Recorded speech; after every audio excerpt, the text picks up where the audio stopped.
आज की कहानी। मकान मालिक के दो कुत्ते। एक गांव में एक किसान रहता था। उसके पास दो बैल और दो कुत्ते थे।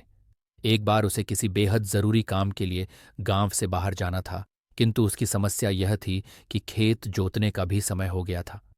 तब किसान ने उस समस्या का समाधान निकाला। उसने अपने बैलों और कुत्तों को बुलाकर कहा कि मैं कुछ दिनों के लिए गांव से बाहर जा रहा हूं। मेरे लौटने तक तुम लोग सारे खेत जोत कर रखना, ताकि लौटने पर खेतों में बीज बो सकूं। बैलों और कुत्तों ने स्वीकृति में सिर हिलाया।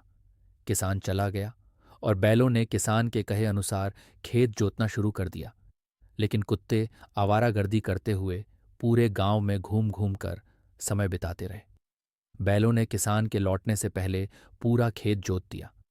जब कुत्तों ने देखा कि खेतों की जुताई हो गई है और मालिक के लौटने का समय हो गया है, तब कुत्तों ने बैलों से कहा कि तुम दोनों इतने दिनों से खेत जोत रहे हो और काफी थक गए हो, इसलिए घर जाकर आराम करो और हम लोग खेतों की रखवाली करेंगे।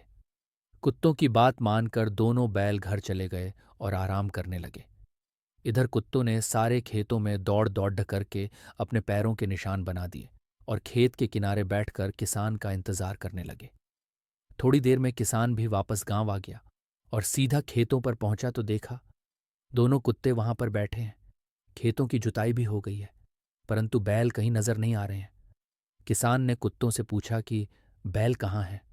कुत्तों ने कहा, मालिक, आप जब से गए हैं तभी से हम लोग खेत जोत रहे हैं और अभी काम पूरा करके आपका इंतजार कर रहे हैं। जबकि बैल घर से बाहर निकलकर खेतों की ओर झांकने भी नहीं आए, वह घर पर ही आराम से सो रहे हैं। मालिक ने खेतों में जाकर देखा तो उसे हर तरफ कुत्तों के पैरों के निशान मिले। वह कुत्तों के ऊपर बहुत प्रसन्न हुआ और कुत्तों के साथ घर लौटा तो देखा कि बैल घर के बाहर बैठे हुए आराम कर रहे थे। किसान बैलों के ऊपर बहुत क्रोधित हुआ और बैलों को रस्सी से बांधकर उनकी पिटाई कर दी। कुत्तों को खाने के लिए दूध रोटी और मांस के टुकड़े दिए और बैलों को खाने के लिए सूखा हुआ भूसा दिया। आइए हम अपने इतिहास का पन्ना खोलकर देखते हैं। हमारे भारत की भोली भाली जनता के साथ में भी कुछ ऐसा ही हुआ है।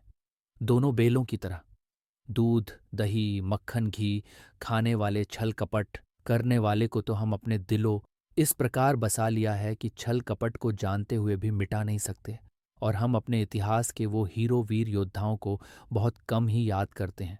जबकि रानी लक्ष्मीबाई, तात्या टोपे, लाला लाजपत राय, वीर सावरकर, महारानी अवंतीबाई लोधी, सुभाष चंद्र बोस, सरदार पटेल, रामप्रसाद बिस्मिल, भगत सिंह, चंद्रशेखर आज़ाद, खुदीराम बोस जैसे 7,72,000 असली सेनानियों के परिवार को रुखी सूखी घास ही मिली है।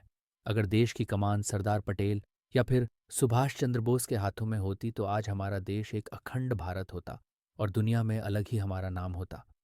जय जवान, जय किसान, जय भारतीय इंडियन आर्मी।